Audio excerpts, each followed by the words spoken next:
Hello and welcome to price action trading course. ನಾನು ರಶ್ಮಿತ್. ಈ ವಿಡಿಯೋದಲ್ಲಿ ಟ್ರೆಂಡ್ ಅನ್ನು ಹೇಗೆ ಐಡೆಂಟಿಫೈ ಮಾಡೋದು ಅನ್ನೋದನ್ನು ತಿಳ್ಕೊಳ್ಳೋಣ. ನಮ್ಮ ಹಿಂದಿನ ವಿಡಿಯೋದಲ್ಲಿ ಟ್ರೆಂಡ್ ಅಂದರೆ ಏನು, ಯಾವ್ಯಾವ ರೀತಿಯ ಟ್ರೆಂಡ್ ಇದೆ ಅಂತ ನಾವು ತಿಳ್ಕೊಂಡಿದ್ವಿ. ಈ ವಿಡಿಯೋದಲ್ಲಿ ಹೇಗೆ ಟ್ರೆಂಡನ್ನು ಐಡೆಂಟಿಫೈ ಮಾಡೋದು, ಅದೇ ರೀತಿ ಟ್ರೆಂಡ್ ಚೇಂಜಸನ್ನು ಹೇಗೆ ಐಡೆಂಟಿಫೈ ಮಾಡೋದು ಅನ್ನೋದನ್ನು ತಿಳ್ಕೊಳ್ಳೋಣ. ಪ್ರೈಸ್ ಆಕ್ಷನ್ ಟ್ರೇಡಿಂಗ್ ಕೋರ್ಸ್ನ ಎಲ್ಲ ವೀಡಿಯೋಗಳು ನಮ್ಮ ಚಾನಲ್ನ ಪ್ರೈಸ್ ಆಕ್ಷನ್ ಟ್ರೇಡಿಂಗ್ ಕೋರ್ಸ್ ಎನ್ನುವಂಥ ಪ್ಲೇ ಲಿಸ್ಟಲ್ಲಿ ಸಿಗುತ್ತೆ. ಆ ಪ್ಲೇ ಲಿಸ್ಟಲ್ಲಿ ಎಲ್ಲ ವೀಡಿಯೋಗಳು ಅಪ್ಡೇಟ್ ಆಗ್ತಾ ಇರುತ್ತೆ. ಟ್ರೆಂಡನ್ನು ಹೇಗೆ ಐಡೆಂಟಿಫೈ ಮಾಡೋದು ಅಥವಾ ಟ್ರೆಂಡ್ ಹೇಗೆ ಚೇಂಜ್ ಆಗುತ್ತೆ ಅನ್ನೋದನ್ನು ತಿಳ್ಕೊಳ್ಳೋಕ್ಕಿಂತ ಮುಂಚೆ ಮೊದಲನೇದಾಗಿ ಮಾರ್ಕೆಟ್ ಫೇಸ್ ಬಗ್ಗೆ ತಿಳ್ಕೊಳ್ಳೋಣ. ಸೊ ಏನಪ್ಪ ಮಾರ್ಕೆಟ್ ಫೇಸ್ ಅಂತ ಹೇಳಿದರೆ, ಜನರಲಿ ಮಾರ್ಕೆಟ್ ಅಥವಾ ಪ್ರೈಸ್ ಒಂದು ಪ್ಯಾಟರ್ನಲ್ಲಿ ಮೂವ್ ಆಗುತ್ತೆ. ಒಂದು ನಾರ್ಮಲ್ ಪ್ಯಾಟರ್ನ್ ಇರುತ್ತೆ, ಆ ಪ್ಯಾಟರ್ನಲ್ಲಿ ಮೂವ್ ಆಗುತ್ತೆ. ಆ ಪ್ಯಾಟರ್ನನ್ನು ನಾವು ಮಾರ್ಕೆಟ್ ಫೇಸ್ ಅಂತ ಕರಿಬೋದು. ಒಂದು accumulation phase, next advancing phase, next distribution phase, ಹಾಗೆ ಡಿಕ್ಲೈನಿಂಗ್ ಫೇಸ್ ಅಂತ ಕರಿತೀವಿ. ಇದೊಂದು ಜನರಲ್ ಪ್ರೋಸೆಸ್. ಈ ರೀತಿ ಮಾರ್ಕೆಟ್ ಮೂವ್ ಆಗುತ್ತೆ ಅಂತ. ಸೊ ಇದೇ ರೀತಿ 100% ಟೈಮ್ ಎಲ್ಲ ಸ್ಟಾಕ್ ಅಥವಾ ಎಲ್ಲ ಮಾರ್ಕೆಟು ಇದೇ ಫೇಸಲ್ಲಿ ಮೂವ್ ಆಗಲೇಬೇಕು ಅಂತಿಲ್ಲ. ಬಟ್ ಜನರಲಿ ಈ ಸ್ಟೇಜಲ್ಲಿ ಮಾರ್ಕೆಟ್ ಮೂವ್ ಆಗುತ್ತೆ. ಈ ಒಂದು ಪ್ರೋಸೆಸ್ ಥ್ರೂ ಮಾರ್ಕೆಟ್ ಅಥವಾ ಯಾವುದೊಂದು ಸ್ಟಾಕ್ನ ಪ್ರೈಸ್ ಇರುತ್ತೆ ಅಂತ ನಾವು ಹೇಳ್ಬೋದು. ಸೊ ಹಾಗಾದರೆ ಫಸ್ಟ್ ಅಕ್ಯುಮುಲೇಷನ್ ಫೇಸ್ ಅಂದರೆ ಏನು ಅಂತ ನಾವು ನೋಡೋಣ. ಅಕ್ಯುಮುಲೇಷನ್ ಫೇಸ್ ಅಂತ ಹೇಳಿದರೆ ಒಂದು ಡೌನ್ ಮೂವ್ ಆದ ನಂತರ ಸ್ಟಾರ್ಟ್ ಆಗುವಂಥದ್ದು. ಸೊ ಒಂದು ಡೌನ್ ಮೂವ್ ಆಗುತ್ತೆ. ಡೌನ್ ಮೂವ್ ಆದ ನಂತರ ಪ್ರೈಸ್ ಡೌನ್ ಆಗುವಂಥದ್ದು ಹಾಲ್ಟ್ ಆಗುತ್ತೆ. ಒಂದು ಝೋನಲ್ಲಿ ಕನ್ಸಾಲ್ಟೇಷನನ್ನು ಮಾಡಲಿಕ್ಕೆ ಸ್ಟಾರ್ಟ್ ಮಾಡುತ್ತೆ. ಪ್ರೈಸ್ ಡೌನ್ ಬರ್ತಾ ಇರುತ್ತೆ. ಡೌನ್ ಬರುವಂಥದ್ದು ಸ್ಟಾಪ್ ಆಗುತ್ತೆ. ಒಂದು ಟೈಮಲ್ಲಿ ಡೌನ್ ಬರೋಂಥದ್ದು ಸ್ಟಾಪ್ ಆಗಬೇಕಾಗುತ್ತೆ. ಸ್ಟಾಪ್ ಆಗಿ ಪ್ರೈಸ್ ಒಂದು ಝೋನಲ್ಲಿ ಕನ್ಸಾಲ್ಟೇಷನನ್ನು ಮಾಡ್ತಾ ಇರುತ್ತೆ. ಒಂದು ಸೈಡ್ ವೇಸ್ ಟ್ರೆಂಡಲ್ಲಿ ಇರುತ್ತೆ. ನಾನು ಟ್ರೆಂಡ್ನ ವೀಡಿಯೋದಲ್ಲಿ ಎಕ್ಸ್ಪ್ಲೈನ್ ಮಾಡಿದಾಗೆ ಒಂದು ಸೈಡ್ ವೇಸ್ ಟ್ರೆಂಡಲ್ಲಿ ಇರುತ್ತೆ. ನಾವಿಲ್ಲಿ ನೋಡ್ಬೋದು, ಒಂದು ಡೌನ್ ಬರುತ್ತೆ, ಒಂದು ಸೈಡ್ ವೇಸ್ ಟ್ರೆಂಡನ್ನು ಕ್ರಿಯೇಟ್ ಮಾಡುತ್ತೆ. ಒಂದು ಝೋನಲ್ಲಿ ಮೂವ್ ಆಗ್ತಾ ಇರುತ್ತೆ, ಅಪ್ ಆ್ಯಂಡ್ ಡೌನ್ ಮೂವ್ ಆಗ್ತಾ ಇರುತ್ತೆ. ಹೀಗೆ ಮೂವ್ ಆಗಿ ಪ್ರೈಸ್ ಹೈಯರ್ ಲೆವೆಲಲ್ಲಿ ಬ್ರೇಕ್ಔಟನ್ನು ಕೊಡುತ್ತೆ. ಈ ಸೈಡ್ ವೇಸ್ ಟ್ರೆಂಡನ್ನು ಹೈಯರ್ ಲೆವೆಲಲ್ಲಿ ಬ್ರೇಕ್ಔಟನ್ನು ಕೊಡುತ್ತೆ. ರೆಸಿಸ್ಟೆನ್ಸನ್ನು ಬ್ರೇಕ್ಔಟನ್ನು ಕೊಡುತ್ತೆ. ರೆಸಿಸ್ಟೆನ್ಸ್ ಲೆವೆಲನ್ನು ಬ್ರೇಕ್ಔಟ್ ಮಾಡುತ್ತೆ. ಹೀಗೆ ಬ್ರೇಕ್ಔಟ್ ಮಾಡಿದಾಗ ನೆಕ್ಸ್ಟ್ ಸ್ಟಾಕ್ ಒಂದು ಟ್ರೆಂಡನ್ನು ಚೇಂಜ್ ಮಾಡುತ್ತೆ ಅಂತ ಹೇಳ್ಬೋದು. ಪ್ರೀವಿಯಸ್ ಟ್ರೆಂಡ್ ಡೌನ್ ಇತ್ತು, ನೆಕ್ಸ್ಟ್ ಕನ್ಸಾಲ್ಟೇಷನ್ ಮಾಡುತ್ತೆ, ಹೈಯರ್ ಲೆವೆಲಲ್ಲಿ ಬ್ರೇಕ್ಔಟ್ ಆಯಿತು ಅಂತೇಳಿ ಅದು ಟ್ರೆಂಡ್ ರಿವರ್ಸ್ ಆಯಿತು ಅಂತ ಹೇಳ್ಬೋದು. ಸೊ ಇದನ್ನು ಯಾಕೆ ನಾವು ಅಕ್ಯುಮುಲೇಷನ್ ಫೇಸ್ ಅಂತ ಕರಿತೀವಿ ಅಂತೇಳಿದ್ರೆ, ಇಲ್ಲಿ ಒಂದಷ್ಟು ಸ್ಮಾರ್ಟ್ ಮನಿ ಅಥವಾ ಒಂದಷ್ಟು ಸ್ಟ್ರಾಂಗ್ ಬೈಯರ್ಗಳು ಈ ಫೇಸಲ್ಲಿ ಸ್ಟಾಕನ್ನು ಬೈ ಮಾಡ್ತಾರೆ ಅಂತ ಹೇಳ್ಬೋದು. ಇಲ್ಲಿ ಬೈಯರ್ ಮತ್ತು ಸೆಲ್ಲರ್ನ ಮಧ್ಯೆ ಒಂದು ಫೈಟ್ ನಡೀತಾ ಇದೆ ಅಂತ ಹೇಳ್ಬೋದು. ಪ್ರೈಸ್ ಅಪ್ಪು ಹೋಗಲ್ಲ, ಡೌನು ಹೋಗಲ್ಲ, ಒಂದು ಝೋನಲ್ಲಿ ಇರುತ್ತೆ. ಬೈಯರ್ ಸೆಲ್ಲರ್ ಮಧ್ಯೆ ಒಂದು ಫೈಟ್ ನಡೀತಾ ಇರುತ್ತೆ. ಸೊ ಇಲ್ಲಿ ಏನಾಗುತ್ತೆ, ಫೈನಲಿ ಬೈಯರ್ ವಿನ್ ಆಗ್ತಾನೆ. ಯಾಕೆ ವಿನ್ ಆಗ್ತಾನೆ? ಪ್ರೈಸ್ ಹೈಯರ್ ಲೆವೆಲಲ್ಲಿ ಬ್ರೇಕ್ಔಟನ್ನು ಕೊಡುತ್ತೆ. ಸೊ ಹಾಗಾಗಿ ಇದು ಏನು ಸಜೆಸ್ಟ್ ಮಾಡುತ್ತೆ, ಈ ಝೋನಲ್ಲಿ ಏನು ಆ್ಯಕ್ಟಿವಿಟಿ ನಡೀತಾ ಇತ್ತು, ಸೊ ಈ ಝೋನಲ್ಲಿ ಬೈಯರ್ ಸ್ಟ್ರಾಂಗ್ ಇದ್ದರು. ಸೊ ಹಾಗಾಗಿ ಪ್ರೈಸನ್ನು ಹೈಯರ್ ಲೆವೆಲಲ್ಲಿ ಬೈಯರ್ ಬ್ರೇಕ್ಔಟ್ ಮಾಡಿದರು ಅಂತ ಇದು ಸಜೆಸ್ಟ್ ಮಾಡುತ್ತೆ. ಸೊ ನಾರ್ಮಲಿ ಈ ಅಕ್ಯುಮುಲೇಷನ್ ಫೇಸಲ್ಲಿ ಒಂದಷ್ಟು ವಾಲ್ಯೂಮ್ಗಳನ್ನು ಕೂಡ ನಾವು ನೋಡಿದ್ರು. ವಾಲ್ಯೂಮಲ್ಲಿ ಕೂಡ ಒಂದಷ್ಟು ಹೈ ವಾಲ್ಯೂಮ್ ಕೂಡ ಆಗ್ತಾ ಇರುತ್ತೆ. ಒಂದು ಝೋನಲ್ಲಿ ಟ್ರೇಡ್ ಆಗ್ತಾ ಇರುತ್ತೆ. ನೆಕ್ಸ್ಟ್ ಬ್ರೇಕ್ಔಟ್ ಹೈಯರ್ ಲೆವೆಲ್ ಆಗುತ್ತೆ. ಸೊ ಈ ರೀತಿ ಬ್ರೇಕ್ಔಟ್ ಹೈಯರ್ ಲೆವೆಲಲ್ಲಿ ಆದಾಗ ನೆಕ್ಸ್ಟ್ ಸ್ಟಾಕ್ ಒಂದು ಸ್ಟ್ರಾಂಗ್ ಮೂವನ್ನು ಕೊಡುತ್ತೆ. ಯಾಕಂತ ಹೇಳಿದ್ರೆ ಈ ಝೋನಲ್ಲಿ ಒಂದಷ್ಟು ಬೈಯರ್ ಆಕ್ಟಿವೇಟ್ ಆಗಿದ್ದಾರೆ. ಬೈಯರ್ ತಮ್ಮ ಪೊಸಿಷನನ್ನು ಕ್ರಿಯೇಟ್ ಮಾಡಿದ್ದಾರೆ. ನೆಕ್ಸ್ಟ್ ಬೈಯರ್ ಪ್ರೈಸನ್ನು ಹೈಯರ್ ಲೆವೆಲಲ್ಲಿ ಬ್ರೇಕ್ಔಟ್ ಮಾಡ್ತಾರೆ. ಪ್ರೈಸ್ ಅಪ್ ಮೂವನ್ನು ಕೊಡುತ್ತೆ. ಸೊ ಡಿಮಾಂಡ್ ಜಾಸ್ತಿ ಆಗಿದೆ. ಈ ಝೋನಲ್ಲಿ ಒಂದಷ್ಟು ಡಿಮಾಂಡ್ ಕ್ರಿಯೇಟ್ ಆಗಿದೆ. ನೆಕ್ಸ್ಟ್ ಬ್ರೇಕ್ಔಟ್ ಆಗಿದೆ. ಡಿಮಾಂಡ್ ಜಾಸ್ತಿ ಆಗಿದೆ ಅನ್ನೋದನ್ನು ಇದು ಸಜೆಸ್ಟ್ ಮಾಡುತ್ತೆ. ಸೊ ನೆಕ್ಸ್ಟ್ ಪ್ರೈಸ್ ಒಂದು ಅಪ್ ಮೂವನ್ನು ಕೊಡ್ತಾ ಹೋಗುತ್ತೆ. ಪ್ರೀವಿಯಸ್ ಟ್ರೆಂಡನ್ನು ಚೇಂಜ್ ಮಾಡಿಕೊಂಡು ಅಪ್ ಮೂವನ್ನು ಕೊಡ್ತಾ ಹೋಗುತ್ತೆ. ಈ ಅಪ್ ಮೂವ್ನ ಫೇಸನ್ನು ನಾವೇನು ಹೇಳ್ತೀವಿ, ಅಡ್ವಾನ್ಸಿಂಗ್ ಫೇಸ್ ಅಂತ ಕರಿತೀವಿ. ಸೊ ಒಂದು ಕನ್ಸಾಲ್ಟೇಷನ್ ಅಥವಾ ಒಂದು ಅಕ್ಯುಮುಲೇಷನ್ ಫೇಸ್ ಆದ ನಂತರ ಅಕ್ಯುಮುಲೇಷನ್ ಬೈಯರ್ಗಳು ಒಂದಷ್ಟು ಸ್ಟಾಕನ್ನು ಅಕ್ಯುಮುಲೇಟ್ ಮಾಡ್ತಾರೆ. ನೆಕ್ಸ್ಟ್ ಅಲ್ಲಿ ಡಿಮಾಂಡ್ ಕ್ರಿಯೇಟ್ ಆಗುತ್ತೆ. ಪ್ರೈಸ್ ಅಪ್ ಮೂವನ್ನು ಕೊಡುತ್ತೆ. ಒಂದಷ್ಟು ಅಪ್ ಮೂವ್ ಆದ ನಂತರ ಪ್ರೈಸ್ ಅಗೇನ್ ಅಪ್ ಆಗೋದು ಸ್ಟಾಪ್ ಆಗುತ್ತೆ. ಒಂದು ಝೋನಲ್ಲಿ ಕನ್ಸಾಲ್ಟೇಷನ್ ಮಾಡಲಿಕ್ಕೆ ಸ್ಟಾರ್ಟ್ ಆಗುತ್ತೆ. ಸೊ ಹೇಗೆ ಪ್ರೈಸ್ ಡೌನ್ ಬರ್ತಾ ಇದ್ದ ಪ್ರೈಸ್ ಡೌನ್ ಬರೋದು ಸ್ಟಾಪ್ ಆಗಿ ಕನ್ಸಾಲ್ಟೇಷನ್ ಆಗಲಿಕ್ಕೆ ಸ್ಟಾರ್ಟ್ ಆಗುತ್ತೋ, ಅದೇ ರೀತಿ ಅಪ್ ಹೋಗುವಂಥ ಪ್ರೈಸ್ ಅಪ್ ಹೋಗೋದನ್ನು ಸ್ಟಾಪ್ ಮಾಡಿಕೊಂಡು ಒಂದು ಝೋನಲ್ಲಿ ಕನ್ಸಾಲ್ಟೇಷನನ್ನು ಮಾಡ್ತಾ ಹೋಗುತ್ತೆ. ಈ ಝೋನನ್ನು ನಾವು ಡಿಸ್ಟ್ರಿಬ್ಯೂಷನ್ ಫೇಸ್ ಅಂತ ಕರಿತೀವಿ. ಇದು ಕನ್ಫರ್ಮ್ ಆಗೋದು ಯಾವಾಗ ಈ ಕನ್ಸಾಲ್ಟೇಷನ್ ಝೋನ್ ಡೌನ್ ಸೈಡಲ್ಲಿ ಬ್ರೇಕ್ ಡೌನ್ ಆದಾಗ ಅದು ಕನ್ಫರ್ಮ್ ಆಗುತ್ತೆ, ಇದು ಡಿಸ್ಟ್ರಿಬ್ಯೂಷನ್ ಆಗ್ತಾ ಇದೆ ಇಲ್ಲಿ ಅಂತ. ಸೊ ಒಂದು ಸ್ಟ್ರಾಂಗ್ ಅಪ್ ಮೂವ್ ಆದ ನಂತರ ಪ್ರೈಸ್ ಒಂದು ಝೋನಲ್ಲಿ ಕನ್ಸಾಲ್ಟೇಷನ್ ಮಾಡಲಿಕ್ಕೆ ಸ್ಟಾರ್ಟ್ ಮಾಡ್ತು ಅಂತ ಹೇಳಿದ್ರೆ ಮೇ ಬಿ ಅದು ಡಿಸ್ಟ್ರಿಬ್ಯೂಷನ್ ಪ್ರೋಸೆಸ್ ಅಂತ ನಾವಲ್ಲಿ ಅದನ್ನು ಜಡ್ಜ್ ಮಾಡ್ಬೋದು. ಅದು ಕನ್ಫರ್ಮ್ ಆಗೋದು ಆ ಕನ್ಸಾಲ್ಟೇಷನ್ ಝೋನನ್ನು ಡೌನ್ ಸೈಡಲ್ಲಿ ಬ್ರೇಕ್ ಡೌನ್ ಮಾಡಿದ ನಂತರ ಸ್ಟ್ರಾಂಗ್ ಅಪ್ ಮೂವ್ ಕೊಡುತ್ತೆ. ನೆಕ್ಸ್ಟ್ ಪ್ರೈಸ್ ಅಪ್ ಹೋಗೋದು ಸ್ಟಾಪ್ ಆಗುತ್ತೆ. ಯಾಕೆ ಸ್ಟಾಪ್ ಆಗುತ್ತೆ? ಸೊ ಯಾವುದೊಂದು ಸ್ಟಾಕ್ ಒಂದು ಸ್ಟ್ರಾಂಗ್ ಅಪ್ ಮೂವನ್ನು ಕೊಡ್ತಾ ಇತ್ತು. ನೆಕ್ಸ್ಟ್ ಅದು ಆ ಸ್ಟ್ರಾಂಗ್ ಅಪ್ ಮೂವ್ ಬರೋದು ಸ್ಟಾಪ್ ಆಯಿತು ಅಂತೇಳಿ ಅಲ್ಲಿ ಮೊಮೆಂಟಮ್ ಸ್ಟಾಪ್ ಆಯಿತು ಅಥವಾ ಮೊಮೆಂಟಮ್ ಸ್ಲೋ ಆಯಿತು ಅಂತ ನಾವು ಕರಿಬೋದು. ಯಾಕೆ ಕೇಳಿದ್ರೆ ಇಲ್ಲಿ ಸ್ಟ್ರಾಂಗ್ ಡಿಮಾಂಡ್ ಬರ್ತಾ ಇಲ್ಲ. ಸೆಲ್ಲರ್ ಒಂದಷ್ಟು ಹೆವಿ ಇದ್ದಾರೆ. ಸೊ ಹಾಗಾಗಿ ಪ್ರೈಸನ್ನು ಅಪ್ಸೈಡ್ ಪುಷ್ ಮಾಡಲಿಕ್ಕೆ ಬಿಡ್ತಾ ಇಲ್ಲ ಅನ್ನೋದು ಸಜೆಸ್ಟ್ ಮಾಡುತ್ತೆ. ಸೆಲ್ಲರ್ ಒಂದಷ್ಟು ಆ್ಯಕ್ಟಿವ್ ಆಗಿದ್ದಾರೆ ಅಲ್ಲಿ ಅಂತ ಅದು ಸಜೆಸ್ಟ್ ಮಾಡುತ್ತೆ. ಯಾಕಂತ ಹೇಳಿದ್ರೆ ಅಲ್ಲಿ ಬೈಯರ್ ಆ್ಯಕ್ಟಿವ್ ಆಗಿದ್ದರೆ ಅಥವಾ ಬೈಯರ್ ಸ್ಟ್ರಾಂಗ್ ಆಗಿದ್ದರೆ ಅಗೈನ್ ಪ್ರೈಸನ್ನು ಹೈಯರ್ ಲೆವೆಲ್ಗೆ ಪುಷ್ ಮಾಡ್ತಾಯಿದ್ರು. ಬಟ್ ಪ್ರೈಸ್ ಹೈಯರ್ ಲೆವೆಲ್ಗೆ ಪುಷ್ ಆಗಲ್ಲ, ಪ್ರೈಸ್ ಹೋಲ್ಡ್ ಆಗ್ತಾ ಇದೆ ಅಂತ ಹೇಳಿದ್ರೆ ಅಲ್ಲಿ ಸೆಲ್ಲರ್ ಒಂದಷ್ಟು ಆ್ಯಕ್ಟಿವೇಟ್ ಆಗಿದ್ದಾರೆ ಅನ್ನೋದನ್ನು ಅದು ಸಜೆಸ್ಟ್ ಮಾಡುತ್ತೆ after a strong rally. So next down side break down ಆಯಿತು ಅಂತೇಳಿ ಅದು ನೆಗೆಟಿವ್ ಆಗುತ್ತೆ. ಆಗ ಅದು ಪ್ರೀವಿಯಸ್ ಟ್ರೆಂಡ್ ಅಲ್ಲಿ ಚೇಂಜ್ ಆಗುತ್ತೆ. ನೆಕ್ಸ್ಟ್ ಅದು ಡಿಕ್ಲೈನಿಂಗ್ ಫೇಸ್ಗೆ ಬರುತ್ತೆ. ಸ್ಟಾಕ್ ಅಗೈನ್ ಒಂದಷ್ಟು ಡೌನ್ ಮೂವನ್ನು ಕೊಡುತ್ತೆ. ಯಾಕೆ ಕೇಳಿದರೆ ಸೆಲ್ಲರ್ ಪ್ರೈಸನ್ನು ಕಂಟ್ರೋಲ್ ತಗೊಳ್ತಾರೆ, ಇಲ್ಲಿ ಬೈಯರ್ ಸ್ಟ್ರಾಂಗ್ ಆಗಿಲ್ಲ ಅನ್ನೋದನ್ನು ಇದು ಸಜೆಸ್ಟ್ ಮಾಡುತ್ತೆ. Price down side break down ಆಗುತ್ತೆ, ಆಗ ಅದು ಡಿಕ್ಲೈನಿಂಗ್ ಫೇಸ್ಗೆ ಎಂಟರ್ ಆಗುತ್ತೆ. ಡಿಕ್ಲೈನಿಂಗ್ ಪ್ರೈಸ್ ಅಂತ ಹೇಳಿದ್ರೆ again price down side shift ಆಗುತ್ತೆ ಅಥವಾ ಡೌನ್ ಟ್ರೆಂಡ್ಗೆ ಶಿಫ್ಟ್ ಆಗುತ್ತೆ ಅಂತ ಹೇಳ್ಬೋದು. ಹೀಗೆ ಪ್ರೈಸ್ ಡೌನ್ ಬರುತ್ತೆ, ಅಗೈನ್ ಯಾವುದೋ ಒಂದು ಪಾಯಿಂಟಲ್ಲಿ ಅದು ಡೌನ್ ಬರೋದು ಸ್ಟಾಪ್ ಆಗುತ್ತೆ, ಅಗೈನ್ ಕನ್ಸಾಲಿಡೇಷನನ್ನು ಮಾಡುತ್ತೆ, ಅಗೈನ್ ಆ ಲೆವೆಲನ್ನು ಹೈಯರ್ ಲೆವೆಲಲ್ಲಿ ಬ್ರೇಕ್ಔಟ್ ಮಾಡ್ತು ಅಂತೇಳಿ ಅಗೈನ್ ಟ್ರೆಂಡ್ ಚೇಂಜ್ ಆಗುತ್ತೆ. ಇದು ಅಕ್ಯುಮುಲೇಷನ್ ಫೇಸ್ ಆಗುತ್ತೆ, again advancing phase, again distribution phase, again declining phase. ಈ ರೀತಿ ಒಂದು 4 ವಿಧವಾದ ಫೇಸಲ್ಲಿ ಮಾರ್ಕೆಟ್ ಅದು ಯಾವುದೊಂದು ಸ್ಟಾಕ್ನ ಪ್ರೈಸು ಮೂವ್ ಆಗುತ್ತೆ ಅಂತ ನಾವು ಹೇಳ್ಬೋದು. ರ್ಯಾಂಡಮ್ ಆಗಿ ಎಲ್ಲ ದಿನ ಅಪ್ ಹೋಗ್ತಾನೆ ಇರೋದಿಲ್ಲ ಅಥವಾ ಎಲ್ಲ ದಿನ ಡೌನ್ ಬರ್ತಾನೆ ಇರೋದಿಲ್ಲ, ಈ ರೀತಿ ಒಂದು ಫೇಸಲ್ಲಿ ಇರುತ್ತೆ ಅಂತ ನಾವು ಕರಿಬೋದು. ಬಟ್ ಇದು 100% ಫಾಲೋ ಆಗಲೇಬೇಕು ಅಂತಿಲ್ಲ. ಜನರಲ್ ಆಗಿ ಈ ರೀತಿಯ ಒಂದು ಡೈರೆಕ್ಷನ್ ಅಥವಾ ಈ ರೀತಿಯ ಒಂದು ಪ್ರೋಸೆಸ್ಸಲ್ಲಿ ಸ್ಟಾಕ್ ಇರುತ್ತೆ ಅಂತ ನಾವು ಹೇಳ್ಬೋದು. ನೆಕ್ಸ್ಟ್ ನಾವಿಲ್ಲೊಂದು ಚಾರ್ಟನ್ನು ನೋಡ್ತಾ ಇದ್ದೀವಿ. ಸೊ ಇಲ್ಲಿ ಪ್ರೈಸ್ ಡೌನ್ ಬರ್ತಾ ಇತ್ತು, ನಾವು ನೋಡ್ಬೋದು ಡೌನ್ ಬರ್ತಾ ಇದ್ದ ಪ್ರೈಸ್ ಈ ಝೋನಲ್ಲಿ ಒಂದಷ್ಟು ಹಾಲ್ಟ್ ಆಗುತ್ತೆ. ಇಲ್ಲಿ ಶಾರ್ಪಾಗಿ ಡೌನ್ ಬರ್ತಾ ಇತ್ತು, ನಾವು ನೋಡಿದರೆ ಚಾರ್ಟ್ ಕ್ಲಿಯರಾಗಿ ಗೊತ್ತಾಗುತ್ತೆ, ಶಾರ್ಪಾಗಿ ಡೌನ್ ಬರ್ತಾ ಇತ್ತು, ಹೆವಿ ಸೆಲ್ಲಿಂಗ್ ಆಗ್ತಾ ಇತ್ತು. ಬಟ್ ಈ ಝೋನ್ಗೆ ಬಂದ ನಂತರ ಒಂದಷ್ಟು ಸ್ಟಾಪ್ ಆಗುತ್ತೆ, ಹೆವಿ ಸೆಲ್ಲಿಂಗ್ ಬರೋದಿಲ್ಲ, ಒಂದಷ್ಟು ಗ್ರೀನ್ ಕ್ಯಾಂಡಲ್ಗಳು ಕ್ರಿಯೇಟ್ ಆಗೋದನ್ನು ನಾವು ನೋಡ್ಬೋದು. ಸ್ಟಾಪ್ ಆಗುತ್ತೆ, ಫಾಲ್ ಆಗುವಂಥದ್ದು ಸ್ಟಾಪ್ ಆಗಿ ಇಲ್ಲಿ ಪ್ರೈಸ್ ಒಂದು ಬ್ರೇಕ್ಔಟನ್ನು ಕೊಡುತ್ತೆ. ಈ ಪ್ರೀವಿಯಸ್ ಸ್ವಿಂಗನ್ನು ಬ್ರೇಕ್ ಮಾಡುತ್ತೆ, ಇದೊಂದು ಪ್ರೀವಿಯಸ್ ಸ್ವಿಂಗ್ ಆಗುತ್ತೆ, ಇದನ್ನು ಬ್ರೇಕ್ ಮಾಡುತ್ತೆ. ಬ್ರೇಕ್ಔಟ್ ಆದ ನಂತರ ಒಂದು ಶಾರ್ಪ್ ಅಪ್ ಮೂವನ್ನು ಕೊಡುತ್ತೆ, ಒಂದು ಅಡ್ವಾನ್ಸಿಂಗ್ ಸ್ಟೇಜ್ ಅಂತ ನಾವು ಕರಿಬೋದು. ಇಲ್ಲಿ ಇದು ಅಕ್ಯುಮುಲೇಷನ್ ಫೇಸ್, ಇಲ್ಲಿ ಶಾರ್ಪ್ ಆಗಿ ಫಾಲ್ ಆಗ್ತಾ ಇರುವಂಥದ್ದು ಸ್ಟಾಪ್ ಆಗುತ್ತೆ, ಹೋಲ್ಡ್ ಆಗುತ್ತೆ, ನೆಕ್ಸ್ಟ್ ಒಂದು ಬ್ರೇಕ್ಔಟನ್ನು ಕೊಡುತ್ತೆ. ಬ್ರೇಕ್ಔಟ್ ಕೊಟ್ಟ ನಂತರ ನಾವು ನೋಡ್ಬೋದು ಶಾರ್ಪ್ ರೈಸ್ ಆಗುತ್ತೆ. ಶಾರ್ಪ್ ರೈಸ್ ಆದ ನಂತರ ಈ ಝೋನ್ಗೆ ರೀಚ್ ಆಗುತ್ತೆ, ಇಲ್ಲಿ ಕನ್ಸಾಲಿಡೇಷನ್ ಮಾಡಲಿಕ್ಕೆ ಸ್ಟಾರ್ಟ್ ಮಾಡುತ್ತೆ. ನಾವಿಲ್ಲಿ ನೋಡ್ಬೋದು ಶಾರ್ಪ್ ರೈಸ್ ಆದ ನಂತರ ಇಲ್ಲಿ ಮೊಮೆಂಟಮ್ ಸ್ಟಾಪ್ ಆಗುತ್ತೆ, ಇಲ್ಲಿ ಕಂಟಿನ್ಯೂಸ್ ಆಗಿ ಒಂದು ಗ್ರೀನ್ ಕ್ಯಾಂಡಲ್ ಅಥವಾ ಪಾಸಿಟಿವ್ ಡೇಯನ್ನು ಮಾಡ್ಕೊಂಡು ಅಪ್ ಹೋಗ್ತಾ ಇತ್ತು.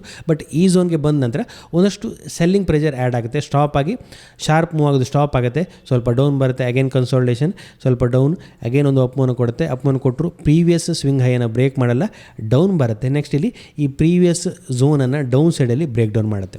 ಸೊ ಡೌನ್ ಸೈಡಲ್ಲಿ ಬ್ರೇಕ್ ಡೌನ್ ಮಾಡಿದ ನಂತರ ನಾವು ನೋಡ್ಬೋದು ಒಂದು ಶಾರ್ಪ್ ಡೌನ್ ಮೂವ್ ಕ್ರಿಯೇಟ್ ಆಗಿರೋದು, ಸೆಲ್ಲರ್ ಆಕ್ಟಿವೇಟ್ ಆಗಿದ್ದಾರೆ ಅನ್ನೋದನ್ನು ಇದು ಸಜೆಸ್ಟ್ ಮಾಡುತ್ತೆ. ಸೊ ಅಕ್ಯುಮುಲೇಷನ್, ಅಡ್ವಾನ್ಸ್, ಡಿಸ್ಟ್ರಿಬ್ಯೂಷನ್ ಹಾಗೆ ಡಿಕ್ಲೈನಿಂಗ್ ಫೇಸ್ ಅಂತ ನಾವಿಲ್ಲಿ ಕರಿಬೋದು. ಸೊ ಈ ರೀತಿ ನಾವು ಇದನ್ನು ಐಡೆಂಟಿಫೈ ಮಾಡಲಿಕ್ಕೆ ಆದಾಗ ಇಲ್ಲಿ ಒಂದು ಶಾರ್ಪ್ ಅಪ್ ಮೂವ್ ಆದ ನಂತರ ಮೊಮೆಂಟಮ್ ಲಾಸ್ ಆಗುತ್ತೆ, ಕನ್ಸಾಲಿಡೇಷನ್ ಮಾಡ್ತಾ ಇದೆ ಅಂದಾಗ ನಮಗೊಂದು ಫಸ್ಟ್ ಹಿಂಟ್ ಸಿಗುತ್ತೆ, ಮೇ ಬಿ ಇದು ಡಿಸ್ಟ್ರಿಬ್ಯೂಷನ್ ಫೇಸ್, ನೆಕ್ಸ್ಟ್ ಇದು ಡೌನ್ ಸೈಡ್ ಬ್ರೇಕ್ ಡೌನ್ ಆದರೆ ಸ್ಟಾಕ್ ಡೌನ್ ಬರ್ಬೋದು ಅಂತ. ಸೊ ಅದಕ್ಕೆ ಬ್ರೇಕ್ ಡೌನ್ ಆಗೋವರೆಗೂ ವೆಯ್ಟ್ ಮಾಡಬೇಕಾಗತ್ತೆ. ಇನ್ ಕೇಸ್ ಇದು ಅಗೇನ್ ಹೈಯರ್ ಲೆವೆಲಲ್ಲಿ ಬ್ರೇಕ್ಔಟ್ ಆಯಿತು ಅಂತೇಳಿ ಇಲ್ಲಿ ಸೆಲ್ಲರ್ ಫೇಲ್ ಆಗ್ತಾರೆ, ಅಗೇನ್ ಬೈಯರೇ ಕಂಟ್ರೋಲನ್ನು ತಗೊಂಡು ಪ್ರೈಸನ್ನು ಅಪ್ ಸೈಡ್ ಪುಷ್ ಮಾಡ್ತಾರೆ. ನೆಕ್ಸ್ಟ್ ಇಲ್ಲೊಂದು ಚಾರ್ಟನ್ನು ನಾವು ನೋಡ್ಬೋದು, ಸ್ಟಾಕ್ನ ಚಾರ್ಟ್ ಡೌನ್ ಬರ್ತಾ ಇತ್ತು, ಈ ಝೋನಲ್ಲಿ ಒಂದು ಕನ್ಸಾಲಿಡೇಷನನ್ನು ಮಾಡ್ತಾಯಿತ್ತು, ನಾವು ನೋಡ್ಬೋದು ಈ ಝೋನಲ್ಲಿ ಒಂದು ಕನ್ಸಾಲಿಡೇಷನನ್ನು ಮಾಡ್ತಾಯಿತ್ತು. ನಾನೊಂದು ಲೈನ್ ಚಾರ್ಟನ್ನು ಹಾಕ್ಕೊಂಡಿದ್ದೀನಿ ಕ್ಲಿಯರಾಗಿ ವಿಸಿಬಲ್ ಆಗಲಿ ಅಂತ. ಸೊ ಈ ಕನ್ಸಾಲಿಡೇಷನ್ ಝೋನಲ್ಲಿ ಬ್ರೇಕ್ಔಟ್ ಆಗುತ್ತೆ. ಬ್ರೇಕ್ಔಟ್ ಆದ ನಂತರ ನಾವು ಮೊಮೆಂಟಮ್ ನೋಡ್ಬೋದು, ಶಾರ್ಪ್ ಒಂದು ಮೊಮೆಂಟಮನ್ನು ಹೈಯರ್ ಲೆವೆಲ್ಗೆ ಕೊಡುತ್ತೆ. ನೆಕ್ಸ್ಟ್ ಶಾರ್ಪ್ ಮೂವ್ ಆದ ನಂತರ ನೆಕ್ಸ್ಟ್ ಇಲ್ಲಿ ಆ ಮೊಮೆಂಟಮ್ ಸ್ಟಾಪ್ ಆಗುತ್ತೆ, ನಾವು ನೋಡ್ಬೋದು ಶಾರ್ಪ್ ಮೊಮೆಂಟಮ್ ಸ್ಟಾಪ್ ಆಗುತ್ತೆ, ಡೌನ್ ಬರುತ್ತೆ, ಅಪ್ ಹೋಗುತ್ತೆ, ಅಗೇನ್ ಡೌನ್ ಬರುತ್ತೆ, ಅಗೇನ್ ಅಪ್ ಹೋಗುತ್ತೆ, ಅಗೇನ್ ಡೌನ್ ಬರುತ್ತೆ. ಒಂದು ಝೋನಲ್ಲಿ ಟ್ರೇಡನ್ನು ಮಾಡ್ತಾ ಇರುವಂಥದ್ದು ನಾವು ನೋಡ್ಬೋದು, ಒಂದು ಬಿಗರ್ ರೇಂಜನ್ನು ಕ್ರಿಯೇಟ್ ಮಾಡುತ್ತೆ. ಈ ಶಾರ್ಪ್ ಅಪ್ ಮೂವ್ ಸ್ಟಾಪ್ ಆಗುತ್ತೆ, ಕಂಟಿನ್ಯೂ ಆಗೋದಿಲ್ಲ, ಒಂದು ಝೋನಲ್ಲಿ ಕನ್ಸಾಲಿಡೇಷನನ್ನು ಮಾಡ್ತಾಯಿದೆ. ಸೊ ಮೇ ಬಿ ಒಂದು ಡಿಸ್ಟ್ರಿಬ್ಯೂಷನ್ ಫೇಸಲ್ಲಿ ಇರ್ಬೋದು. ಇನ್ ಕೇಸ್ ಈ ಕನ್ಸಾಲಿಡೇಷನ್ ಪ್ಯಾಟರ್ನ್ ಡೌನ್ ಸೈಡಲ್ಲಿ ಬ್ರೇಕ್ ಡೌನ್ ಆಯಿತು ಅಂತಿದೆ, ನೆಕ್ಸ್ಟ್ ಅದು ಡಿಕ್ಲೈನಿಂಗ್ ಫೇಸ್ಗೆ ಎಂಟರ್ ಆಗುತ್ತೆ ಅಂತ ಹೇಳ್ಬೋದು. ಸ್ಟಾಕ್ ಆ್ಯಸ್ ಆಫ್ ಒಂದು ಕನ್ಸಾಲಿಡೇಷನ್ ಫೇಸಲ್ಲಿದೆ, ಡೌನ್ ಸೈಡ್ ಬ್ರೇಕ್ ಡೌನ್ ಆಯಿತು ಅಂತೇಳಿ ಒಂದು ಡಿಕ್ಲೈನಿಂಗ್ ಫೇಸ್ಗೆ ಹೋಗುತ್ತೆ ಅಂತ ಹೇಳ್ಬೋದು. ಅಗೇನ್ ಒಂದು ಚಾರ್ಟನ್ನು ನಾವು ನೋಡ್ಬೋದು, ಡೌನ್ ಬರ್ತಾ ಇದೆ, ಇಲ್ಲಿ ಡೌನ್ ಬರೋದು ಸ್ಟಾಪ್ ಆಗುತ್ತೆ, ಕನ್ಸಾಲಿಡೇಷನ್ ಆಗುತ್ತೆ, ಬ್ರೇಕ್ಔಟನ್ನು ಮಾಡುತ್ತೆ, ಅಪ್ ಮೂವನ್ನು ಕೊಡುತ್ತೆ, ಅಗೇನ್ ಹಾಲ್ಟ್ ಆಗುತ್ತೆ, ಡೌನ್ ಸೈಡಲ್ಲಿ ಬ್ರೇಕ್ ಡೌನ್ ಮಾಡುತ್ತೆ, ಡೌನ್ ಬರುತ್ತೆ. ಸೊ ಈ ರೀತಿ ಒಂದು 4 ಫೇಸಲ್ಲಿ ಸ್ಟಾಕ್ನ ಪ್ರೈಸ್ ಮೂವ್ ಆಗುತ್ತೆ ಅಂತ ನಾವು ಕರಿಬೋದು. ಸೊ ನೆಕ್ಸ್ಟ್ ನಾವು ಟ್ರೆಂಡನ್ನು ಹೇಗೆ ಐಡೆಂಟಿಫೈ ಮಾಡೋದು ಅಂತ ನಾವು ನೋಡೋಣ. ನಾನು ಹಿಂದಿನ ವಿಡಿಯೋದಲ್ಲಿ ಟ್ರೆಂಡ್ ಅಂದರೆ ಏನು, ಯಾವ್ಯಾವ ರೀತಿಯ ಟ್ರೆಂಡ್ ಇದೆ ಅಂತ ನಾವು ಆಲ್ರೆಡಿ ನೋಡಿದ್ದೀವಿ. ಸೊ ಈಗ ಆ ಟ್ರೆಂಡನ್ನು ಹೇಗೆ ಐಡೆಂಟಿಫೈ ಮಾಡುವಂಥದ್ದು. ಸೊ ಮೊದಲನೇದಾಗಿ ನಾವು by visually looking at the ಚಾರ್ಟನ್ನು ನೋಡಿದ ಕೂಡಲೇ ನಮಗೊಂದು ಐಡೆಂಟಿಫೈ ಮಾಡ್ಬೋದು ಆ ಸ್ಟಾಕಲ್ಲಿ ಟ್ರೆಂಡ್ ಯಾವ ರೀತಿ ಇದೆ ಅಂತ. ನಾವು ಟ್ರೆಂಡ್ ಲೈನನ್ನು ಯೂಸ್ ಮಾಡ್ಕೊಳ್ಬೋದು ಅಥವಾ ಜಸ್ಟ್ ಆ ಚಾರ್ಟನ್ನು ನೋಡಿದ ಕೂಡಲೇ ನಮಗೆ ಗೊತ್ತಾಗುತ್ತೆ ಇದರಲ್ಲಿ ಯಾವ ರೀತಿಯ ಟ್ರೆಂಡ್ ಇದೆ ಅಂತ. ನೆಕ್ಸ್ಟ್ ಮೂವಿಂಗ್ ಎವರೇಜ್ ಎನ್ನುವಂಥ ಇಂಡಿಕೇಟರ್ನ ಯೂಸ್ ಮಾಡಿಕೊಂಡು ಕೂಡ ನಾವು ಟ್ರೆಂಡನ್ನು ಐಡೆಂಟಿಫೈ ಮಾಡ್ಬೋದು. ಬಟ್ ಇಲ್ಲಿ ಫ್ಯೂರ್ ಆಗಿ ಪ್ರೈಸ್ ಆಕ್ಷನ್ ಬಗ್ಗೆ ಮಾತ್ರ ನಾವು ಡಿಸ್ಕಸ್ ಮಾಡ್ತಾ ಇರೋದ್ರಿಂದ ಹೆಚ್ಚು ಫೋಕಸ್ ಫ್ಯೂರ್ ಚಾರ್ಟ್ಗೆ ಕೊಡೋಣ. ನಾವು ಚಾರ್ಟ್ನ ವಿಜುವಲಿ ನೋಡಿಕೊಂಡು ಕೂಡ ಟ್ರೆಂಡನ್ನು ಐಡೆಂಟಿಫೈ ಮಾಡ್ಬೋದು. ಅದು ಹೇಗೆ ಮಾಡೋದು ಅಂತ ನಾವೀಗ ನೋಡೋಣ. ಸೊ ನಾನಿಲ್ಲೊಂದು ಚಾರ್ಟನ್ನು ನೋಡ್ತಾ ಇದ್ದೀನಿ. ಈ ಚಾರ್ಟನ್ನು ನೋಡಿದ ಕೂಡಲೇ ನಿಮಗೆ ಇಮಿಡಿಯೇಟ್ಲಿ ಗೊತ್ತಾಗುತ್ತೆ ಈ ಸ್ಟಾಕ್ನ ಚಾರ್ಟ್ ಡೌನ್ ಟ್ರೆಂಡಲ್ಲಿದೆ ಅಂತ. ಸೊ ಯಾಕೆ ಕೇಳಿದರೆ, ನಾನು ಟ್ರೆಂಡ್ ಎಕ್ಸ್ಪ್ಲೈನ್ ಮಾಡಿದಂಥ ವಿಡಿಯೋದಲ್ಲಿ ಕ್ಲಿಯರಾಗಿ ಹೇಳಿದ್ದೀನಿ, ಯಾವ ಸ್ಟಾಕ್ನ ಪ್ರೈಸ್ ಕಂಟಿನ್ಯೂಸ್ ಆಗಿ ಡೌನ್ ಬರ್ತಾ ಇರುತ್ತೋ ಅಲ್ಲಿ ಅದನ್ನು ನಾವು ಡೌನ್ ಟ್ರೆಂಡಲ್ಲಿ ಇದೆ ಅಂತ ನಾವು ಹೇಳ್ಬೋದು. ಸೊ ಇಲ್ಲಿ ನಾವು ಚಾರ್ಟನ್ನು ನೋಡಿದಾಗ ಕ್ಲಿಯರಾಗಿ ನಮಗೆ ವಿಸಿಬಲ್ ಆಗುತ್ತೆ, ಸ್ಟಾಕ್ನ ಚಾರ್ಟ್ ಒಂದು ಲೋವರ್ ಲೋ ಸ್ಟ್ರಕ್ಚರನ್ನು ಮಾಡಿಕೊಂಡು ಡೌನ್ ಬರ್ತಾ ಇದೆ, ಕಂಟಿನ್ಯೂಸ್ ಆಗಿ ಡೌನ್ ಬರ್ತಾನೆ ಇದೆ ಅಂತ ಹೇಳ್ಬೋದು. ಯಾವುದೊಂದು ಮೊಮೆಂಟಮನ್ನು ಹೈಯರ್ ಲೆವೆಲ್ಗೆ ಕೊಡ್ತಾ ಇಲ್ಲ, ಕ್ಲಿಯರಾಗಿ ಒಂದು ಡೌನ್ ಟ್ರೆಂಡನ್ನೇ ಮಾಡ್ತಾ ಇರುವಂಥದ್ದು. ಸೊ ಇಲ್ಲಿ ಕ್ಲಿಯರಾಗಿ ವಿಸಿಬಲ್ ಆಗುತ್ತೆ ನಮಗೆ ಸ್ಟಾಕ್ನ ಚಾರ್ಟ್ ಡೌನ್ ಬರ್ತಾ ಇದೆ, ಡೌನ್ ಟ್ರೆಂಡಲ್ಲಿ ಇದೆ ಅಂತ. ಹಾಗೆ ನಾವು ಟ್ರೆಂಡ್ ಲೈನ್ ಕೂಡ ಡ್ರಾ ಮಾಡ್ಬೋದು. ಸೊ ಇಲ್ಲಿ ರೀತಿ ಟ್ರೆಂಡ್ ಲೈನ್ ಡ್ರಾ ಮಾಡಿದ್ರು ಕೂಡ ಟ್ರೆಂಡ್ ಲೈನ್ ಕೂಡ ಇಲ್ಲಿ ಡೌನ್ ಸೈಡಲ್ಲಿ ಬ್ರೇಕ್ ಡೌನ್ ಮಾಡಿದೆ. ಸೊ ನಾವು ಇಲ್ಲಿ ನೋಡಿದಾಗ ಸ್ಟಾಕ್ ಒಂದು ಸ್ಟ್ರಾಂಗ್ ಅಪ್ ಮೂವ್ನ ಕೊಡ್ತಾ ಇತ್ತು. ಈ ರೀತಿಯ ಲೋಗಳನ್ನು ನಾವು ಜಾಯಿಂಟ್ ಮಾಡಿಕೊಂಡು ಟ್ರೆಂಡ್ ಲೈನನ್ನು ಡ್ರಾ ಮಾಡ್ಬೋದು. ನಾನು ಆಲ್ರೆಡಿ ಒಂದು ವಿಡಿಯೋನ ಮಾಡಿದ್ದೀನಿ.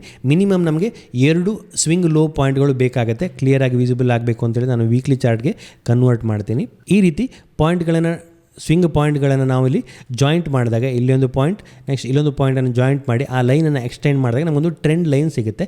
ಆ ಟ್ರೆಂಡ್ ಲೈನನ್ನು ಎಕ್ಸ್ಟೆಂಡ್ ಮಾಡಿದಾಗ ಇಲ್ಲಿ ಆ ಟ್ರೆಂಡ್ ಲೈನ್ ಬ್ರೇಕ್ ಡೌನ್ ಆಗುತ್ತೆ, ಈ ಝೋನಲ್ಲಿ ಬ್ರೇಕ್ ಡೌನ್ ಆಗುತ್ತೆ. ಸೊ ಈಗ ನಾವು ಹೇಳ್ಬೋದು ಅಲ್ಲಿ ಟ್ರೆಂಡ್ ಚೇಂಜ್ ಆಯಿತು ಅಂತ.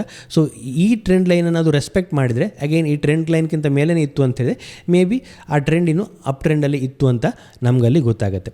ಸೊ ಚಾರ್ಟನ್ನು ನೋಡಿದ್ರ ಮುಖಾಂತರ ಕ್ಲಿಯರಾಗಿ ನಮಗೆ ವಿಸಿಬಲ್ ಆಗುತ್ತೆ. ನೋಡಿದ ಕೂಡಲೇ ನಾವು ಟ್ರೆಂಡನ್ನು ಐಡೆಂಟಿಫೈ ಮಾಡ್ಬೋದು. ಚಾರ್ಟನ್ನು ವಿಜುವಲಿ ನೋಡಿದ ಕೂಡಲೇ ನಮಗೆ ಆ ಟ್ರೆಂಡ್ ಗೊತ್ತಾಗುತ್ತೆ, ಯಾವ ರೀತಿ ಆ ಸ್ಟಾಕ್ನ ಟ್ರೆಂಡ್ ಇದೆ ಅಂತ. ಕರೆಂಟ್ಲಿ ಸ್ಟಾಕ್ನ ಟ್ರೆಂಡ್ ಡೌನ್ ಇದೆ, ಲಾಂಗ್ ಟರ್ಮ್ ಟ್ರೆಂಡ್ ಕೂಡ ಡೌನ್ ಇದೆ. ವೆರಿ ಶಾರ್ಟ್ ಟರ್ಮಲ್ಲಿ ಸ್ವಲ್ಪ ಪಾಸಿಟಿವ್ ಮೂವನ್ನು ಕೊಡ್ತಾ ಇದೆ ಅಂತ ಹೇಳ್ಬೋದು. 2-3 ವೀಕ್ನ ಮೂವ್ಮೆಂಟನ್ನು ನೋಡಿದಾಗ ಸ್ವಲ್ಪ ಪಾಸಿಟಿವ್ ಇದೆ. ಬಟ್ ಮೀಡಿಯಂ ಟರ್ಮ್ ಟ್ರೆಂಡ್ ಒಂದು ಕನ್ಸಾಲಿಡೇಷನ್ ಝೋನಲ್ಲೇ ಇರುವಂಥದ್ದು ಕ್ಲಿಯರಾಗಿ ಗೊತ್ತಾಗುತ್ತೆ. ಡೌನ್ ಬರುತ್ತೆ ಒಂದು ಝೋನಲ್ಲಿ, ನೆಗೆಟಿವ್ ಟು ಕನ್ಸಾಲಿಡೇಷನ್ ಝೋನ್ ಅಂತ ನಾವು ಕರಿಬೋದು. ಹೈಯರ್ ಲೆವೆಲಲ್ಲಿ ಇಲ್ಲೊಂದು ಝೋನನ್ನು ಕ್ರಿಯೇಟ್ ಮಾಡುತ್ತೆ, ನೆಕ್ಸ್ಟ್ ಲೋವರ್ ಲೆವೆಲಲ್ಲಿ ಇಲ್ಲಿ ಒಂದು ಝೋನನ್ನು ಕ್ರಿಯೇಟ್ ಮಾಡುತ್ತೆ. ಸೊ ಮೀಡಿಯಂ ಟರ್ಮಲ್ಲಿ ಒಂದು ಕನ್ಸಾಲಿಡೇಷನ್ ಮೂವನ್ನು ಮಾಡ್ತಾ ಇದೆ. ಅದೇ ರೀತಿ ಲಾಂಗರ್ ಟರ್ಮಲ್ಲಿ ಸ್ಟಾಕ್ ಏನು ಡೌನ್ ಟ್ರೆಂಡಲ್ಲೇ ಇದೆ ಅಂತ ಕರಿಬೋದು. ಸೊ ಹೀಗೆ ವಿಜುವಲಿ ನಾವು ಒಂದು ಚಾರ್ಟನ್ನು ನೋಡಿದಾಗ ನಮಗೆ ಕ್ಲಿಯರಾಗಿ ಗೊತ್ತಾಗುತ್ತೆ ಅದರ ಟ್ರೆಂಡ್ ಹೇಗಿದೆ ಅಂತ. ನೆಕ್ಸ್ಟ್ ಇನ್ನೊಂದು ಚಾರ್ಟನ್ನು ನೋಡೋಣ ನಾವು. ಇಲ್ಲೊಂದು ಚಾರ್ಟನ್ನು ನಾವು ಕ್ಲಿಯರಾಗಿ ನೋಡ್ಬೋದು. ಇಲ್ಲಿ ಕ್ಲಿಯರಾಗಿ ಒಂದು ಅಪ್ ಟ್ರೆಂಡ್ ಇದೆ. ಸೊ ನಾವು ನೋಡಿದಾಗ ಕ್ಲಿಯರಾಗಿ ಗೊತ್ತಾಗುತ್ತೆ ಪ್ರೈಸ್ ಚಾರ್ಟಲ್ಲಿ ಸ್ಟಾರ್ಟಿಂಗ್ ಪಾಯಿಂಟ್ ಹಾಗೆ ಎಂಡ್ ಪಾಯಿಂಟ್ ನೋಡಿದಾಗ ಕ್ಲಿಯರಾಗಿ ಸ್ಟಾಕ್ ಒಂದು ಹೈಯರ್ ಹೈ ಸ್ಟ್ರಕ್ಚರ್ ಮಾಡಿಕೊಂಡು ಅಪ್ ಮೂವನ್ನು ಕೊಡ್ತಾ ಇರುವಂಥದ್ದು. ನಮಗೆ ಇಲ್ಲಿ ಬೇರೆ ಯಾವುದೇ ಇಂಡಿಕೇಟರ್ನ ಹಾಕಬೇಕು ಅಂತಿಲ್ಲ, ನೋಡಿದಾಗಲೇ ಕ್ಲಿಯರಾಗಿ ವಿಸಿಬಲ್ ಆಗ್ತಾ ಇರುವಂಥದ್ದು ಸ್ಟಾಕ್ ಒಂದು ಅಪ್ ಮೂವನ್ನು ಕೊಡ್ತಾ ಇದೆ. ಸ್ಟಾಕ್ನ ಲಾಂಗರ್ ಟರ್ಮ್ ಟ್ರೆಂಡ್ ಅಪ್ ಟ್ರೆಂಡಲ್ಲಿ ಇದೆ ಅಂತ. ಅದೇ ರೀತಿ ವೆರಿ ಶಾರ್ಟ್ ಟರ್ಮ್ಗೆ ನಾವು ನೋಡಿದ್ರೆ ವೆರಿ ಶಾರ್ಟ್ ಟರ್ಮಲ್ಲಿ ಪ್ರೈಸ್ ಸ್ವಲ್ಪ ಡೌನ್ ಮೂವನ್ನು ಕೊಡ್ತಾ ಇದೆ. ಶಾರ್ಟ್ ಟರ್ಮಲ್ಲಿ ಸ್ವಲ್ಪ ಡೌನ್ ಟ್ರೆಂಡಲ್ಲಿ ಇದೆ, ನೆಗೆಟಿವಲ್ಲಿದೆ, ಪ್ರೈಸ್ ಡೌನ್ ಮೂವನ್ನು ಕೊಡ್ತಾ ಇದೆ ಅಂತ ಹೇಳ್ಬೋದು. ಪ್ರೀವಿಯಸ್ ರೆಸಿಸ್ಟೆನ್ಸ್ ಝೋನ್ ಅಂತ ರೀಚ್ ಆಗುತ್ತೆ, ಅಲ್ಲಿ ರೆಸಿಸ್ಟೆನ್ಸನ್ನು ಪಡ್ಕೊಂಡು ಅಗೇನ್ ಒಂದು ಡೌನ್ ಮೂವನ್ನು ಕೊಡ್ತಾ ಇದೆ.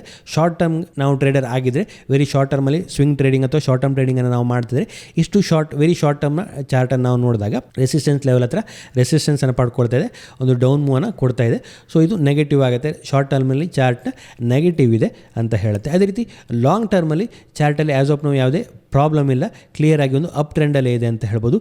ಸೊ ಯಾವಾಗಲೆಲ್ಲ ಪ್ರೈಸ್ ಒಂದು ಪುಲ್ ಬ್ಯಾಕ್ ಅಥವಾ ರಿಟ್ರೇಸ್ಮೆಂಟನ್ನು ಕೊಡುತ್ತೆ, ಅಗೇನ್ ಒಂದು ಅಪ್ ಮೂವನ್ನು ಕೊಡ್ತಾ ಇದೆ ಅಂತ ನಾವು ಈ ಚಾರ್ಟನ್ನು ನೋಡಿದಾಗ ಹೇಳ್ಬೋದು. ಇಲ್ಲಿ ನಾವು ಟ್ರೆಂಡ್ ಲೈನನ್ನು ಕೂಡ ಡ್ರಾ ಮಾಡ್ಬೋದು.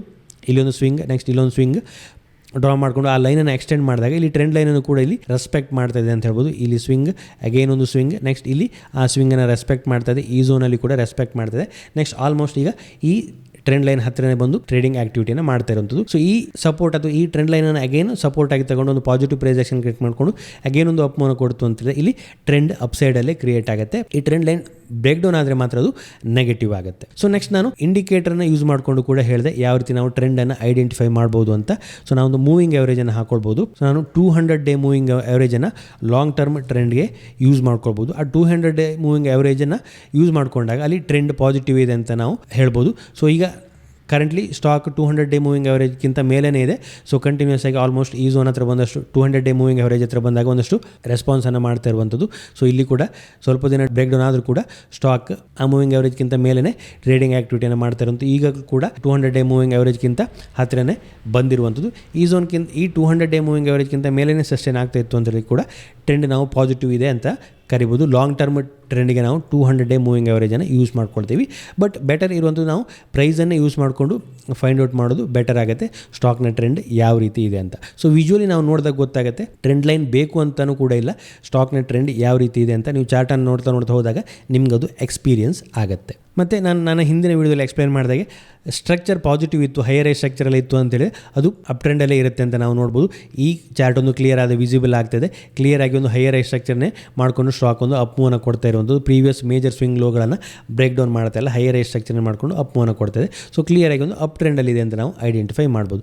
ಅದು ಇನ್ ಕೇಸ್ ನಾನು ಪ್ರೀವಿಯಸ್ ತೋರಿಸಿದ ಚಾರ್ಟಲ್ಲಿ ಸ್ಟಾಕ್ ಒಂದು ಲೋವರ್ ಲೋವನ್ನು ಮಾಡ್ಕೊಂಡು ಡೌನ್ ಸೈಡ್ ಮೂವನ್ನು ಕೊಡ್ತಾ ಇತ್ತು, ಅದು ಕ್ಲಿಯರ್ ಆಗಿ ಒಂದು ಲಾಂಗ್ ಟರ್ಮ್ ಟ್ರೆಂಡಲ್ಲಿ ನೆಗೆಟಿವ್ ಇದೆ ಅಂತ ನಾವು ಜಡ್ಜ್ ಮಾಡ್ಬೋದು. ನೆಕ್ಸ್ಟ್ ನಾವು ಈ ಟ್ರೆಂಡ್ ಚೇಂಜ್ ಆದದ್ದು ಹೇಗೆ ಐಡೆಂಟಿಫೈ ಮಾಡ್ಬೋದು ಅಂತ ನಾವು ನೋಡೋದಾರೆ, ಸೊ ಮೊದಲನೇದಾಗಿ ಇರುವಂಥದ್ದು break down of a structure. ನನ್ನ ಹಿಂದಿನ ವಿಡಿಯೋದಲ್ಲಿ ನಾನು ಮಾರ್ಕೆಟ್ ಸ್ಟ್ರಕ್ಚರ್ ಬಗ್ಗೆ ಎಕ್ಸ್ಪ್ಲೈನ್ ಮಾಡಿದ್ದೇನೆ. ಹೈಯರ್ ಹೈ, ಹೈಯರ್ ಲೋ, ಅದೇ ರೀತಿ ಲೋವರ್ ಹೈ ಸ್ಟ್ರಕ್ಚರ್ ಬಗ್ಗೆ ಎಕ್ಸ್ಪ್ಲೈನ್ ಮಾಡಿದ್ದೀನಿ. ಆ ಸ್ಟ್ರಕ್ಚರ್ ಬ್ರೇಕ್ ಡೌನ್ ಆದಾಗ ಟ್ರೆಂಡಲ್ಲಿ ಚೇಂಜ್ ಆಯಿತು ಅಂತ ನಾವು ಹೇಳ್ಬೋದು. ಅದೇ ರೀತಿ ಟ್ರೆಂಡ್ ಲೈನ್ ಬ್ರೇಕ್ ಡೌನ್ ಆದರೂ ಕೂಡ ನಾವು ಟ್ರೆಂಡಲ್ಲಿ ಚೇಂಜಸ್ ಆಯಿತು ಅಂತ ಐಡೆಂಟಿಫೈ ಮಾಡ್ಬೋದು. ಸೊ ನಾವಿಲ್ಲೊಂದು ಚಾರ್ಟನ್ನು ನೋಡ್ತಾ ಇದ್ದೀವಿ. ಇಲ್ಲೊಂದು ಟ್ರೆಂಡ್ ಲೈನನ್ನು ನಾನು ಡ್ರಾ ಮಾಡಿದ್ದೀನಿ. ಈ ಟ್ರೆಂಡ್ ಲೈನ್ ಇಲ್ಲಿ ಬ್ರೇಕ್ ಡೌನ್ ಆಗುತ್ತೆ. ಸೊ ಈ ಬ್ರೇಕ್ ಡೌನ್ ಆದಾಗ ನಾವು ಕ್ಲಿಯರ್ ಆಗಿ ಹೇಳ್ಬೋದು ಟ್ರೆಂಡ್ ಲೈನಲ್ಲಿ ಬ್ರೇಕ್ ಡೌನ್ ಆಯಿತು, ಸ್ಟಾಕ್ನ ಟ್ರೆಂಡ್ ಇಲ್ಲಿ ಚೇಂಜ್ ಆಯಿತು ಅಂತ. ಈ ಹಿಂದೆ ಇದೊಂದು ಅಪ್ ಟ್ರೆಂಡಲ್ಲಿತ್ತು, ನೆಕ್ಸ್ಟ್ ಇಲ್ಲಿ ಬ್ರೇಕ್ ಡೌನ್ ಆಗುತ್ತೆ, ಈ ಟ್ರೆಂಡ್ ಲೈನನ್ನು ಬ್ರೇಕ್ ಡೌನ್ ಮಾಡುತ್ತೆ, ನೆಕ್ಸ್ಟ್ ಅದು ಡೌನ್ ಟ್ರೆಂಡ್ಗೆ ಶಿಫ್ಟ್ ಆಯಿತು. ಸೊ ಅದೇ ರೀತಿ ಇನ್ನೊಂದು ಮೆಥಡ್ ಇರುವಂಥದ್ದು ನಾನು ಆಗಲೇ ಹೇಳಿದಾಗೆ ಸ್ಟ್ರಕ್ಚರಲ್ ಬ್ರೇಕ್ ಡೌನ್. ಸೊ ಏನಪ್ಪ structure? Higher high structure, higher low structure. Stock up ಟ್ರೆಂಡಲ್ಲಿ ಇತ್ತು ಅಂತೇಳಿದೆ, ಹೈಯರ್ ಹೈ, ಹೈಯರ್ ಲೋ ಸ್ಟ್ರಕ್ಚರನ್ನು ಮಾಡಿಕೊಂಡು ಅಪ್ ಮೂವ್ನ ಕೊಡ್ತಾ ಇರುತ್ತೆ. ಸೊ ನಾವಿಲ್ಲಿ ನೋಡ್ಬೋದು ಅಪ್ ಮೂವ್ನ ಕೊಡುತ್ತೆ, ಹೈ ಮಾಡುತ್ತೆ, ಒಂದು ಲೋ ಮಾಡುತ್ತೆ, ಇದು ಹೈಯರ್ ಲೋ ಆಗುತ್ತೆ. ಅಗೇನ್ ಒಂದು ಪ್ರೀವಿಯಸ್ ಹೈಯನ್ನು ಬ್ರೇಕ್ ಮಾಡುತ್ತೆ, ಹೈಯರ್ ಹೈ ಮಾಡುತ್ತೆ, ಡೌನ್ ಬರುತ್ತೆ, ಹೈಯರ್ ಲೋವನ್ನು ಮಾಡುತ್ತೆ, ಅಗೇನ್ ಅಪ್ ಮೂವ್ನ ಕೊಡುತ್ತೆ, ಪ್ರೀವಿಯಸ್ ಹೈಯನ್ನು ಬ್ರೇಕ್ಔಟ್ ಮಾಡುತ್ತೆ, ಪಾಸಿಟಿವ್ ಆಗುತ್ತೆ, ಡೌನ್ ಬರುತ್ತೆ, ಒಂದು ಹೈಯರ್ ಲೋವನ್ನು ಮಾಡುತ್ತೆ, ಈ ಲೋಕ್ಕಿಂತ ಮೇಲಿನ ಹೈಯರ್ ಲೋವನ್ನು ಮಾಡುತ್ತೆ, ಅಗೇನ್ ಬ್ರೇಕ್ಔಟ್ ಆಗುತ್ತೆ, ಸ್ಟ್ರಾಂಗ್ ಅಪ್ ಮೂವ್ನ ಕೊಡುತ್ತೆ. ನಾವಿಲ್ಲಿ ನೋಡ್ಬೋದು ಸ್ಟ್ರಾಂಗ್ ಅಪ್ ಮೂವ್ನ ಕೊಟ್ಟು ಅಗೇನ್ ಒಂದು ಸ್ವಿಂಗ್ ಲೋವನ್ನು ಕ್ರಿಯೇಟ್ ಮಾಡುತ್ತೆ, ಅಗೇನ್ ಒಂದು ಅಪ್ ಮೂವ್ನ ಕೊಡುತ್ತೆ. ಈಗ ಅಪ್ ಮೂವ್ ಕೊಟ್ಟಾಗ ಪ್ರೀವಿಯಸ್ ಸ್ವಿಂಗ್ ಹೈಯನ್ನು ಬ್ರೇಕ್ಔಟ್ ಮಾಡಲ್ಲ. ಸೊ ಇದು ಫಸ್ಟ್ ಸೈನ್ ಆಫ್ ವೀಕ್ನೆಸ್ ಅಂತ ಕರಿತೀವಿ. ಈ ಹಿಂದೆಲ್ಲ ಒಂದು ಸ್ವಿಂಗ್ ಲೋವನ್ನು ಕ್ರಿಯೇಟ್ ಮಾಡಿದಾಗ ಒಂದು ಅಪ್ ಮೂವ್ನ ಕೊಡುತ್ತೆ, ಪ್ರೀವಿಯಸ್ ಸ್ವಿಂಗ್ ಹೈಯನ್ನು ಬ್ರೇಕ್ಔಟ್ ಮಾಡುತ್ತೆ, ಡೌನ್ ಬರುತ್ತೆ, ಪ್ರೀವಿಯಸ್ ಲೋವನ್ನು ರೆಸ್ಪೆಕ್ಟ್ ಮಾಡುತ್ತೆ, ಪ್ರೀವಿಯಸ್ ಲೋವನ್ನು ಬ್ರೇಕ್ ಡೌನ್ ಮಾಡಲ್ಲ, ಪ್ರೀವಿಯಸ್ ಹೈಯನ್ನು ಬ್ರೇಕ್ಔಟ್ ಮಾಡುತ್ತೆ.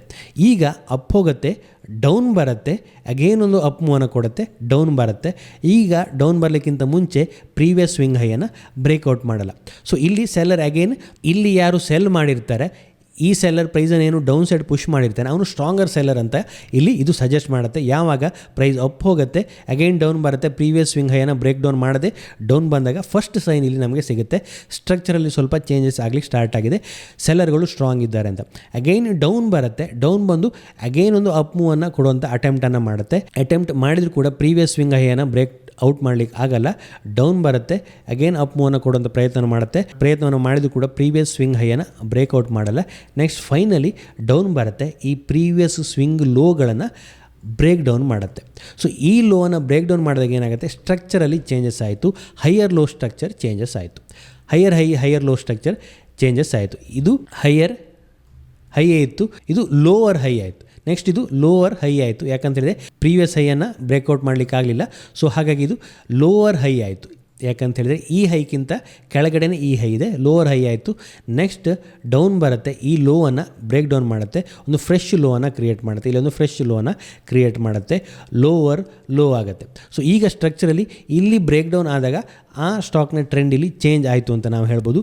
ಟ್ರೆಂಡ್ ನೆಗೆಟಿವ್ಗೆ ಟರ್ನ್ ಆಗಿದೆ ಅಂತ ಹೇಳ್ಬೋದು. ಸ್ಟ್ರಕ್ಚರಲಿ ಬ್ರೇಕ್ ಡೌನ್ ಆಯಿತು, ಪ್ರೀವಿಯಸ್ ಸ್ವಿಂಗ್ ಲೋ ಏನಿದೆ, ಈ ಸಪೋರ್ಟ್ ಝೋನ್ ಏನಿದೆ, ಇಲ್ಲಿ ಬ್ರೇಕ್ ಡೌನ್ ಆಗುತ್ತೆ. ಹೀಗೆ ಬ್ರೇಕ್ ಡೌನ್ ಆದಾಗ ಏನಾಗುತ್ತೆ, ಈ ಝೋನಲ್ಲಿ ಯಾರು ಪ್ರೈಸ್ ಡೌನ್ ಬಂದಾಗ ಬೈಯರ್ಗಳು ಪ್ರೈಸನ್ನು ಅಪ್ಸೈಡ್ ಪುಷ್ ಮಾಡಲಿಕ್ಕೆ ಅಟೆಂಪ್ಟ್ ಮಾಡಿರ್ತಾರೆ, ಅವ್ರು ಯಾರು ಸ್ಟ್ರಾಂಗ್ ಬೈಯರ್ ಅಲ್ಲ, ಇಲ್ಲಿ ಸೆಲ್ಲರೇ ಕಂಟ್ರೋಲನ್ನು ತಗೊಂಡ್ರು ಅಂತ ಇದು ಸಜೆಸ್ಟ್ ಮಾಡುತ್ತೆ. ಯಾಕೆ ಕೇಳಿದರೆ ಪ್ರೈಸ್ ಅಪ್ ಮೂವ್ ಕೊಡುವಂಥ ಪ್ರಯತ್ನವನ್ನು ಮಾಡುತ್ತೆ, ಬಟ್ ಫೇಲ್ ಆಗುತ್ತೆ, ಡೌನ್ ಬರುತ್ತೆ. ಅಗೇನ್ ಬೈಯರ್ಗಳು ಪ್ರಯತ್ನ ಮಾಡ್ತಾರೆ ಪ್ರೈಸನ್ನು ಅಪ್ ಸೈಡ್ ಪುಷ್ ಮಾಡಲಿಕ್ಕೆ, ಫೇಲ್ ಆಗ್ತಾರೆ, ಬಟ್ ಅಗೇನ್ ಸೆಲ್ಲರ್ ಕಂಟ್ರೋಲನ್ನು ತಗೊಂಡು ಪ್ರೈಸನ್ನು ಡೌನ್ ಸೈಡ್ ಪುಷ್ ಮಾಡ್ತಾರೆ.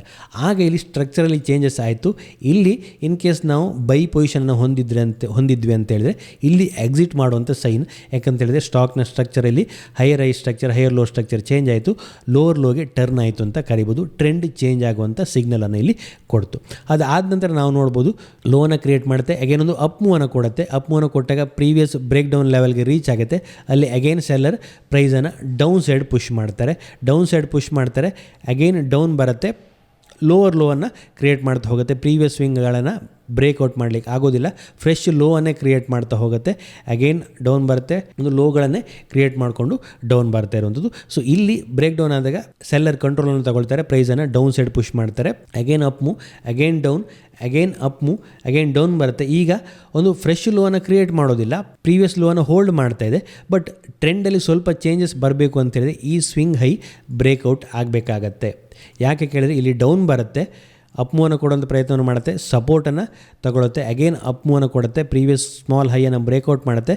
ಬಟ್ ಈ ಸ್ವಿಂಗನ್ನು ಬ್ರೇಕ್ಔಟ್ ಮಾಡಲ್ಲ, ಡೌನ್ ಬರುತ್ತೆ, ಇಲ್ಲಿ ಬ್ರೇಕ್ ಡೌನ್ ಮಾಡುತ್ತೆ, ಬ್ರೇಕ್ ಡೌನ್ ಮಾಡ್ಕೊಂಡು ಡೌನ್ ಬರುತ್ತೆ, ಅಗೇನ್ ಒಂದು ಅಪ್ ಮೂವನ್ನು ಕೊಡುತ್ತೆ, ಇಲ್ಲಿ ರೆಸಿಸ್ಟೆನ್ಸನ್ನು ಪಡ್ಕೊಳ್ಳುತ್ತೆ, ಡೌನ್ ಬರುತ್ತೆ, ಅಗೇನ್ ಅಪ್ ಮೂವ್ ಕೊಡುತ್ತೆ, ಡೌನ್ ಬರುತ್ತೆ. ಈಗ ಪ್ರೀವಿಯಸ್ ಸ್ವಿಂಗ್ ಲೋನ ಹತ್ತಿರ ಬರೋದಿಲ್ಲ, ಅಲ್ಲಿಂದ ಒಂದು ರಿವರ್ಸಲ್ನ ಕೊಡುವಂಥ ಪ್ರಯತ್ನನ ಮಾಡ್ತಾ ಇದೆ. ಸೊ ಈಗ ರಿವರ್ಸಲನ್ನು ಕೊಟ್ಟು ಈ ಸ್ವಿಂಗ್ ಹೈಯನ್ನು ಬ್ರೇಕ್ಔಟ್ ಮಾಡ್ತು ಅಂತೇಳಿ ಬೈಯರ್ ಸ್ವಲ್ಪ ಈ ಝೋನಲ್ಲಿ ಸ್ಟ್ರಾಂಗ್ ಇದ್ದಾರೆ ಅಂತ ನಾವು ಕನ್ಸಿಡರ್ ಮಾಡ್ಬೋದು. ಈ ಸ್ವಿಂಗ್ ಹೈಯನ್ನು ಬ್ರೇಕ್ಔಟ್ ಮಾಡಿಕೊಂಡು ಅಪ್ ಮೂವನ್ನು ಕೊಡ್ತು ಅಂತೇಳಿ ಇಲ್ಲಿ ಟ್ರೆಂಡ್ ಚೇಂಜ್ ಆಗುವಂಥ ಹಿಂಟ್ ಸಿಗುತ್ತೆ.